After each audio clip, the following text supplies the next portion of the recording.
You. Good day, podcast community. PeteKane here, podcast Pete and lifestyle coach. And man, we got a special guest for you today. So close down your tabs, be a focused listener today because you're going to benefit a lot with what Christine has to share with us as we go on a journey with her on her story, why she's been focusing on what she's going to be sharing with you. So Christine, tell our viewers who you are, what you do, and who you serve, and then we'll get into our podcast. Awesome. Thank you so much, Pete. Thanks for the kind introduction, and I'm very happy to be here with you today. My name is Christine Dupre. As he said, I am the Wellness Navigator. I've been a nurse for over 30 years in a variety of settings, but spent a good time taking care of dementia, hospice patients, as well as rehabilitation patients. And I saw what happens when you don't care for your brain. I was able to help people at a certain stage in your life, but with limitations. I couldn't really fix anybody. The damage had been done. Mm-hmm. So I knew along that journey that I needed to focus on wellness. So about 10 years ago, I started getting health coaching certifications on the side. Mm-hmm. And started weaving health and wellness even into my elderly population, which was really sweet. We had, essential oils and blue light therapy and massage therapy and pet therapy, things that we could offer at low cost just to help enhance their life a little bit more naturally. But I recently got my daughter off to college and have been focusing full-time on wellness. And I tried for a while to figure out my niche. As a woman in midlife, I was going through the perimenopause thing. I saw the brain changes that were happening to me. I really struggled and didn't know if I was in trouble or, and so through my knowledge of learning more about menopause, I realized that 30% of our brain function as women can go away during these midlife challenges. And then not just for women and for all folks, men and women in midlife, your body gets a little bit tired. You need the 50,000 mile checkup.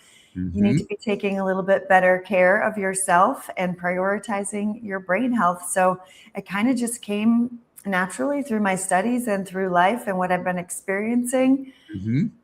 And now I focus on brain health and optimizing brain health. And I have that dementia connection. So some of it is based on Alzheimer's prevention.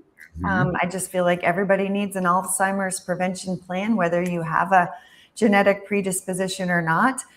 And that basically just means you're caring for your brain as a priority. It's also, your heart is connected to your brain. So what's good for your brain is good for your heart. So it's a cardiovascular program. Your gut and brain are so connected. So it's about caring for your gut. So it's really a holistic approach. But when you start with the brain, it sort of has a trickle-down effect. It builds momentum in other areas of the body. And then you can live a little more of a holistic lifestyle. I love it. What do you think, being a nurse? I have my sister-in-law, my sister, my niece. I have a lot of nurses in my family. Surrounded by them, telling you what to do, I bet. I got 2 daughters, 6 granddaughters, all girls. Wow. I get spoiled in that. But I want to just go back to being a nurse. You're always serving, and it's very demanding. When you made the transition to focusing on the mental health, the holistic health, which is so important, what made you want to make that switch? Yes, I would say it starts with, my mother passed away when she was 57, and she wasn't able to care for herself, her brain health and herself the way that she should. And so I was young and I wasn't really able to change her trajectory, no matter how hard I tried. Mm-hmm. So that really inspired me to care for myself at a young age and to be determined. That's why I went into nursing. Mm-hmm. But honestly, just seeing what happens when you do lose your cognition, when you don't have your memories, when you don't recognize your family, and some of the, devastating scenarios that I witnessed and watched when people just did not know what they were doing or where they are. And then even just the basic activities of life. I have some wild stories where little old ladies were smashing, glass doors to try to get out of the building. But even just not knowing what bathing is every day and going through that trauma of somebody taking off your clothing. I know that sounds very personal, but those things are what dementia folks experience when you don't remember the basic activities of life. Taking a shower is like somebody coming at you with a cold garden hose. You don't know those things. And so it really just made me think, like, if 80% of chronic disease and illness is preventable by lifestyle, and about 45 or 50% of Alzheimer's can be preventable by lifestyle changes. This is science. We now know this: diet, exercise, cognition, stress reduction. Mm-hmm. If that is preventable, then I need to get on the other side of this 20 or 30 years before and help people make the changes in their 40s, 50s, even 60s and 70s. Any day is a great day to start. It's not too late. Of course, yesterday was better, but today is the day to get started and make those changes. And it doesn't have to be huge. We're finding out more and more that micro habits can either harm or help your brain every single day. So you can start small and make those changes and just prioritize loving your brain and caring for your brain and thinking about, is this harming my brain or is this helping my brain? Mm-hmm. And making those decisions. What do you think? I love that. What do you think meditation is? How has it helped you in your journey that you could share with our community? Absolutely. So, life is going to happen, right? Life can be stressful. It ebbs and flows. It changes through the seasons. But in midlife, especially, people have children. We're in the sandwich generation. We're taking care of aging parents.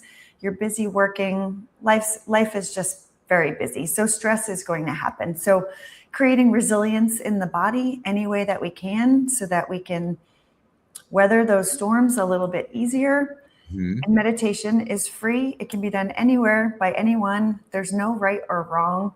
And I just think that's a beautiful thing. There's lots of supplements and gyms and memberships and things that we can pay for and buy and do. But if there's something that's accessible to everybody, that is free, and scientifically we know that it works. So I like to think of it as creating pathways of peace in the brain, or like puppy trails to the river. Like, your dog has a certain path that he takes, and there's that little trail that takes him right to the special swim spot. That's what meditation does to the brain, because it just takes you back to that place. And then you can remember and get there so much quicker. And it can be done for 60 seconds. It can be done for 30 minutes. You can be chanting, or you can just be connecting with your breath, connecting with your center, and coming back to the present moment. I do think we're just so busy in the head. We're thinking about what we're doing, where we're going, and who's calling and returning. And there's just so much going on that if you can take even a minute to just calm and be present, let those thoughts go and connect with yourself, that it gives the brain a chance to just calm down a little bit. And maybe you have a chance to enter the next phase in a little bit, lower cortisol, lower inflammation, lower heart rate, anything that might help the brain just tackle what's next without it being so chaotic. I would have loved to have gotten that message years ago, because I always, when I thought of meditation, I thought of like this Eastern, like I got to sit in a Buddha seat. Yes, I've got to go, ooh, Yes, I know. That is one of the messages. Yeah, it was like, and I'm ADD and I'm dyslexic. I'm dyslexic and ADD, so I have an active brain, and I could never calm it down by just doing that, like forcing myself to meditate. Now, part of my meditation, when I go to the gym, I have to be on one of those bikes because I don't walk like most people can take their walks outside. But the gym is busy. So the whole time I'm on there, I close my eyes and I meditate on whatever I'm listening to try to really go deep in it, but yet eliminate the distractions. And I absolutely love going to the gym because it's my meditation and my time to really deep think. And I Mhm. would have never thought that would have been meditation. And I had Right. a couple guests that started sharing their different meditation practices, and I was going like, Absolutely. "Oh, that Yeah. doesn't." It's like a paradigm shift. Mhm. What do you That's think? awesome. That's so great. And you're habit stacking, right? That's the other Yes, thing. Is atomic you habits. think I just put them on top of each other. I yes, we are busy. I would love to spend 6 hours a day on self-care, yes, but nobody has time for that, and nobody's really going to be able to do that. So how can you stack multiple habits at once? yes, So you can be walking and meditating and doing your breath work. You can be tapping while you're meditating, while you're, gardening or yes. cleaning. Like there's so many ways to stack habits. And I think that's being smart. That's working smarter and not harder. It definitely is. Tell me more about tapping, because uh, Mhm. I don't know too much about that area, but kind of go into a little bit deeper into what has that done to help you and your clients with just something simple like that. Yes, I'll be completely honest. I'm pretty new to it's called EFT Yeah, tapping. And I've been experiencing it through one of my health coaches because I also have coaches. I know you probably do as well. As a health coach, it's very important to be coached along your yes, journey. absolutely. And I was experiencing some stress getting started up with my new business, and I relocated and just getting a business started and which avenues to go in and all kinds of aspects of technology, Mhm. programming, things that are out of my realm as a nurse and wanting to be efficient and putting a lot of pressure on myself to get things going. And she recommended we try some tapping sessions. So, series of um, momentum movements and they work you through a session and it's recorded so that you're able to have a session and then watch and do the recording and the processes over and over on your own after you've experienced that session. And then Mhm. maybe you work through that for 2 or 3 weeks. And if you're really working on something, you can go back and have a second session and see how things have either cleared for you or come up as blocks.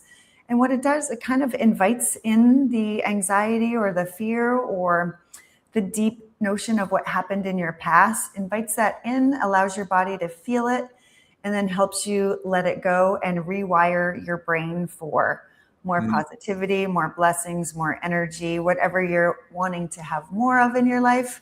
So I think of it as kind of a process of assisting the brain in letting go what's not serving you, and then inviting in what is actually what you want, what you're setting your goals and your desires on in the future, and what's going to make you feel better, function better, be healthier and happier. I love that. Yeah. I before I probably did one journal in my 60 years. Mhm. Now I have filled up 17 journals, and my default is journaling. So Okay. I journal at night, in the morning, during the day. I just go pen to paper. And I was hearing that it rewires your brain when you Mhm. write. Do you do any journaling, or can you kind of expand on that rewiring Sure. journey? Yes. Yes. Well, the reticular activating system, there's like 90,000 thoughts a day that happen in your brain, and what's important and what's not, it's hard for the brain to discern.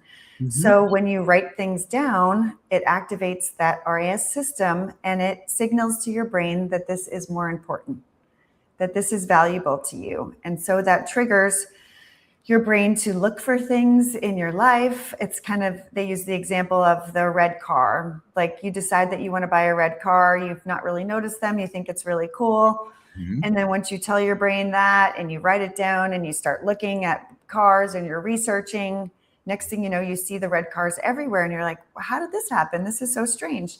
Well, it's just a signal to your brain. So, and that it starts paying attention and it starts connecting you with things that you wouldn't have necessarily connected with. Your brain is filtering so much at all the time that we're not even aware of. And Mhm. so when you do things like writing things down, it lets your brain know that that's meaningful to you. And they do say, even with like goal setting, I've been doing a lot of goal setting over the new year with folks, Mhm. 42% more effective in your goals if they're actually written. That's Yes. a pretty significant factor. And, I think that makes sense with other avenues of journaling, how it's processing your thoughts, how it's helping not the repetitive thought processes that happen and getting it out there, clarifying it for your brain and putting it on pen and paper. I love that. That is good. What Mhm. we work on routines, and we have morning routines. We have routines during the day. What routine has Mhm. really helped you the most in what you're doing, and gaining, because your focus is the brain, it's the mental Mhm. part. I always talk to people, and I ask these questions, and very few of my get answers. People focus on the brain. They do. They focus on their muscles. They focus on all the other things, but the brain Right. tends to be something they don't tackle. Ah, What do you do to kind of keep that healthy brain, and sure. any habits that you could share? Absolutely. So I'm in the brain coaching program with Dr. Amen from Amen Clinics. Yeah, And yeah, yeah, he's I know. fascinating. You do good. Yes. Oh, yeah. And he's all about the gratitude practice. Yes. And starting for me, I'm calling it the hour of power, but I'm finding that that's scaring people Huh? because a lot of people don't have an hour. So to clarify, it can be a minute or 2 minutes or 5 minutes, or if you have you're able to have a slow morning, depending on your lifestyle or where you're at, that's great. But it's starting the day with gratitude. Now, even if it's just a few minutes before you pick up your phone is the key. Now, I know some people have to check to make sure their children are home safe or whatever. You can glance to see if there's a text message that is important or something, but not scrolling, not opening up your email, and Mm. just giving yourself a minute. So I wake up, the first gratitude is, what are you looking forward to today? What is it Mm. you're looking forward to? And it could be the end of the day. It could be after a meeting with your boss, or it could be something, lovely, your exercise or your yoga or dinner with friends. But that signals to your brain, like, we have something to look forward to today. Mhm. And then the other two elements of the basic gratitude practice is thinking about something you appreciate about somebody else in your life. Mhm. It could be a friend, a coworker, a family member, maybe even following through with letting them know that throughout your day, whether that's a text or a call or a card. That really makes you feel happy and good inside. That heals Mhm. your heart. And then it's just something that you're grateful for in general. It could be very small, that you were able to get out of bed, that you're able to breathe and see, or it could be something even more monumental. But starting the day slowly lowers your cortisol, lowers inflammation, and those are big triggers for setting the tone for the rest of your day. So I feel like if you kind of nail the first few minutes, Yes. um, then you set yourself up for a little bit better of an outcome throughout the day. It actually lowers cortisol 20 to 30% if you don't start Yeah, chaos. it is absolutely. Yeah, I've been on kind of that discovery journey, and I think you keep fine-tuning things. This was a couple years ago, drinking water, because we dehydrate. So Yeah, every morning I drink, I yeah, think, I read, I journal, then I plan and implement my day.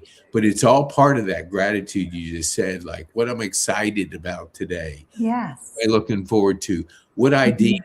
because I heard we have 12 to 60,000 thoughts. I probably have the 90,000, because Yeah, mine is like, but ever yeah, since I started focusing on my brain, I was hooked on Adderall, and that's speed. yeah. And when I got off of it, my brain for months was a mush. It was Right. like if you said, lift up your left hand, and I would say, what'd you say? I couldn't even remember what you Yeah. said. It was so bad. And I didn't think I could survive without the drug. Hmm. But when I started doing what you just described, I started gradually building it back and building back my memory. Now my focus, my brother says, you know what? You're sharper after your stroke than you were before. And I said, I'll Ah. because That I is do believe that. But I think it's amazing. focusing on your brain, Hmm. getting that, doing the things. What else would you say, like when you mentioned dementia, and I Hmm. had a gentleman on my podcast a couple years ago, and we were talking about that subject. What do you think if you're advising people today? What Hmm. would you tell them? What's one simple thing you would share with them to increase their chances of not going down that path? Just one thing. Yeah, I know.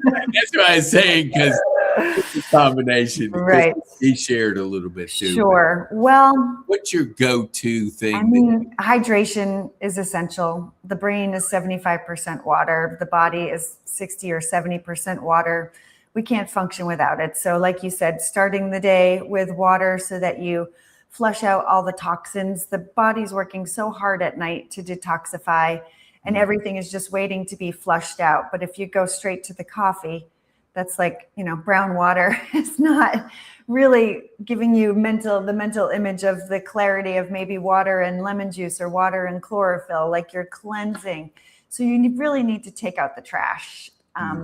Detoxing, not major, but small things like hydration, so important. But I do think, a little more on the nurse side of things is knowing your risk factors. There are 14 modifiable risk factors for dementia, 2 non-modifiable. So your age and your genes, and then basically if you've had a head injury, those are non-modifiable. And then the 14 risk factors. So that's a little bit more work than one thing, but if you know what those are, and then you work on each of those in your own body, in your own system, and with your doctors to mitigate in each category what your risk is, then overall you will lower your chances. That is so good. Yeah, I knew, because he went through a number of them, just like you said. Now, Yeah. setting you up. I don't. Yeah. I didn't know that you really like. Start Yeah. simple. Yeah, there are simple things, but our habits. We find that if we neglect that brain, it comes back to bite us in the rear end, because it is liquid. And I had a friend, we were having lunch, and he was having a cramp in his calf. And we were talking about, he goes, in the wintertime he doesn't drink as much water, and so we think it's cold and we don't hydrate, but we see things that happen because we don't do some basic things. What would you say when it comes to like health? Like, have you ever had, because I'm familiar with Dr. Amen, brain scans. Have you ever had one, and what's your thoughts on that? Well, so I do have some genetic predisposition for Alzheimer's. I knew there was some in my family. So I got tested this summer, and I do have the APOE gene, one copy, which makes me 25% more likely to have Alzheimer's in my lifetime. So that's really kind of driven home all these points and made things a little more personal and not just professional. And that's 25% of the population. But you don't even really need to know or have the test specifically. If you have it in your family, you should create a brain healthy lifestyle, is my thought. But my thought with personally getting a brain scan, I have not yet, but what I wanted to do, now that I know I have the genetic predisposition, is really implement everything that I've learned, all the courses that I'm taking, the books that I'm reading, implement that lifestyle, see how I feel. And even in just the past 2 years of doing the protocols and everything, I feel so much better than I did, 3 or 4 years ago when I was in full perimenopause, so to speak. I feel a ton better. So I really am going to get to a point where I think I've got things about as good as I could possibly feel based on what I can do with my doctors and providers and things. And then if I still am feeling something, I'll get tested at this point. But I kind of want to live the life for a little while and then possibly get the brain scan. The SPECT scan is amazing, what it shows. I mean, we should be using them all the time. The fact that, psychiatry or mental, I call it brain health now because of Dr. Amen. It's not mental health, it's brain health. Yes. And the fact that it's the only I can't think of the word of like describe it, but the orthopedist looks at the bones. So it's the only discipline of medicine that actually doesn't look at the organ it's treating. Yeah. So we, as a nurse, I've seen it so many times. We just throw all these antidepressant and antipsychotic medicines at people based on just their few symptoms. And then you have to wait 6 weeks to find out if they're effective. And then they're not. So you try something else. And meanwhile, they've had all these behaviors or all these terrible side effects. And it's just throwing the net wide when you could look at their brain if they're having, especially somebody who's having serious life-altering occurrences. They're not able to function in society. They're financially having troubles. They're not happy. They're depressed. They're suicidal. These things that are affecting relationships and families, going to rehab, addiction. Like, why aren't we looking at their brains? Because then you can see exactly what areas are firing and not firing, like you experienced with the ADHD, knowing what area it is. And then you can do things like neuroscribing, like you're doing, journaling, or brain mapping. Yes, maybe that costs $5,000, but if then next year you get a job and you're making 75,000 instead of no money, that, just shifting our perspective on what is healing and how serious it is to take care of the brain. And Dr. Amen has these stats I wish I could remember, but like millions of dollars that we waste by not just spending a little bit of time and money and energy on helping people be valuable and feel good about their life and their position in society and their families. It's life-changing, absolutely life-changing. So I highly encourage anyone who is struggling or, really just don't feel like they're living up to their best potential with brain health issues to get a SPECT scan and to know what you're dealing with so that you can treat it. And maybe medication is part of it. I believe Western and Eastern medicine are valuable, but a combination of both is necessary. And to know what that is, instead of just taking pills without knowing how they're going to work or what's going to happen, and then not monitoring, like, how do you really know if they're working? And then people, who do take meds, they think that they're working, with brain health issues. So they stop taking the med because they thought it was working. And then they start, it's like, have some guidance. And prescriptions are necessary in so many instances, but at least have it be targeted. And then if you add the caring for yourself along with that and caring for all the systems in your body, well, then anything that you do have to take will be so much more effective and you'll know what's actually working. So if your diet is good, you're eating the Mind diet or the Mediterranean diet, if you're exercising and moving your body, now we're not talking about running marathons, we're talking about movement. Yeah. Not sitting for 6 or more hours a day. We all work at not all, but as online people, we're on our computers. So sitting, standing, breaking that up throughout the day, engaging our mind, learning new activities. These things are essential to our brain health. And if you are doing them and you still need medication, well, then it will work that much better. That is so good. Yeah. I do, I work 50 minutes, take a 10-minute break, and I've now I do 5-hour, I have 3 days in one, 3 5-hour days that I have certain things I do in those 5 hours. And what a difference it makes of just keeping you energized and doing the things. Cause I used to just grind away and work. And, your fatigue starts going down. You wonder why you're kind of looking at the walls and you don't know, you got brain fog. But here's what I wanted to ask you. We've seen how AI is changing the way we do things. And so much, I remember somebody said, the London cab driver, because they had to memorize all the streets, their brain was completely different than most because they always had to think.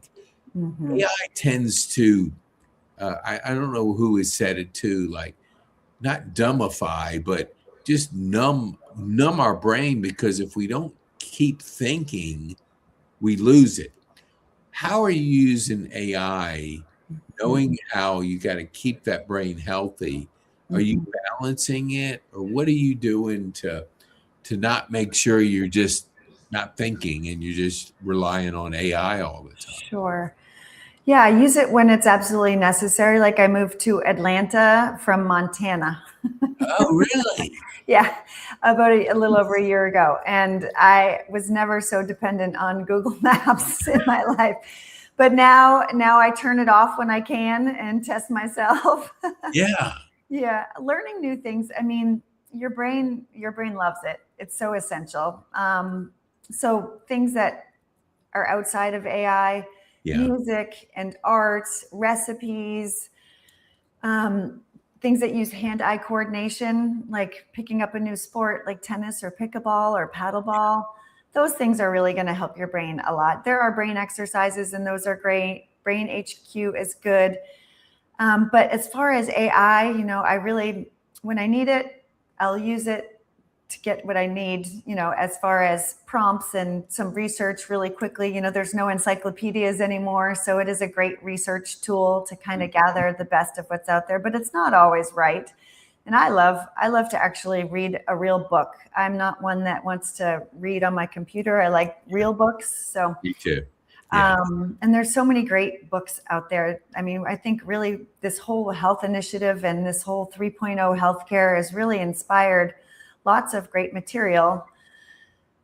There's a lot of great knowledge out there that people are writing and listening to podcasts instead of necessarily going to AI. I love it. I think it's great. So I do utilize it. It definitely helps with my grammar. As a nurse, I'm having to do so much writing, and it definitely helps correct things like that for me that I'm learning as I go. But I use it as a bonus tool, but not as your essential. Yeah, that's great advice. I was not the highest in comprehension and reading, but what I do now is I'll get a book, I'll say, give me the 10 major points of this book based on my interests. So it spits it out. I read that, I listen to that, I put it in Notebook LM to give me kind of a visual, and then I speed read. Okay. And I learn so much faster. That's great. I love, like you, I have to have a book. I have to turn the pages and I be like looking. to write things down and Yes, put tabs and circle them. And yeah, exactly. That I have to ask you. I could talk to you all day long. I agree. No, I I want to would be talk to you respectful of anytime. you. But here's what I want to ask you. Okay. What on earth brought you from Montana to Atlanta traffic? I mean, I know. what Well, were you thinking to come into this traffic and be living in Montana? no. Well, I was 25 years. I'm from Maine originally. Okay. Got drawn into the ski bum lifestyle 25 years ago and have been in a little town called Ennis, Montana, near Big Sky and Bozeman for 20 years. And I got my daughter off to college, and I just knew it was time for a little bit of a change. I was working my way closer to the East Coast to be with family, and stopped to meet up with my significant other who's in Atlanta, and have decided to call this home. Great. Well, we're glad you came. Yeah. Be a part of that traffic. I don't go out in it much. No. I'm gonna get a Tesla self-driving. I took my granddaughter. I rented a friend of mine's Cybertruck. Okay. It was the 5 best experiences I've ever had. I just button. And I was taking her on a date to her cooking class, and it was way in Paulding County. It was almost in Alabama, I think. Oh, it was so far out there and all these windy roads.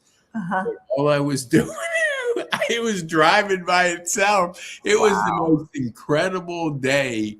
I had my daughter drive it, my son-in-law drive it, and each one of them would go, well, my daughter, she goes, that's too big. I can't drive that thing. I said, just push a button.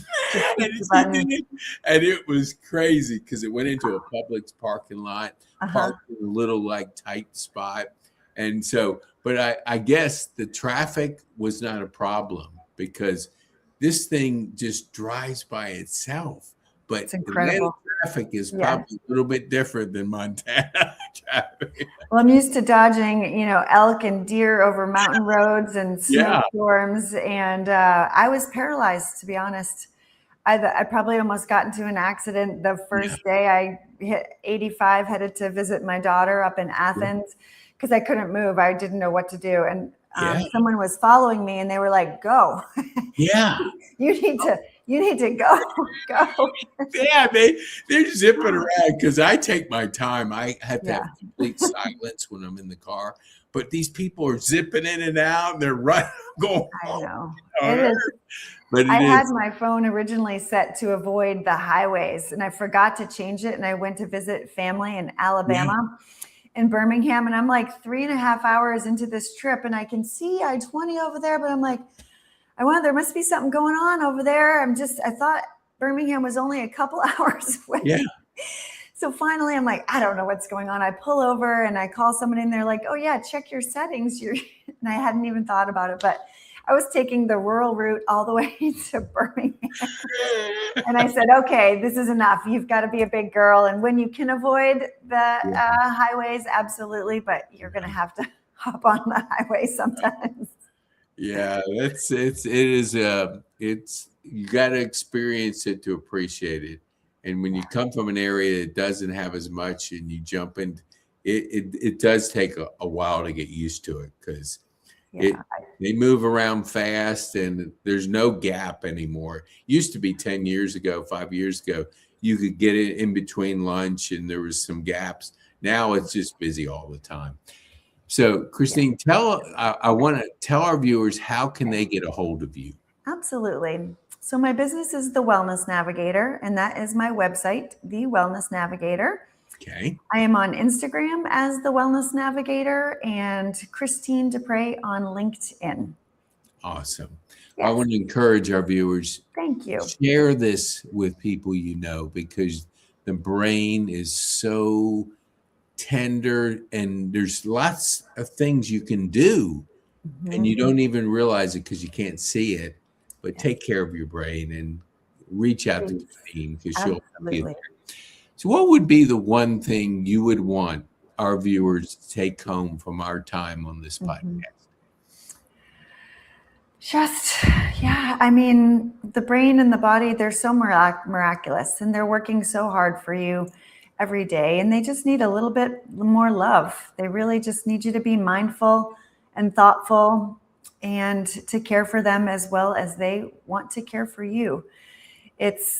Health is such a vital, health is wealth. It really is. And you don't necessarily realize it when you are healthy until you experience something and you're not. And then hindsight is 20/20, right? And so let's get ahead of it. Let's do what we can. And it doesn't mean things might not happen to you, but if you can help yourself live the best life possible where you can age, not be scared of aging.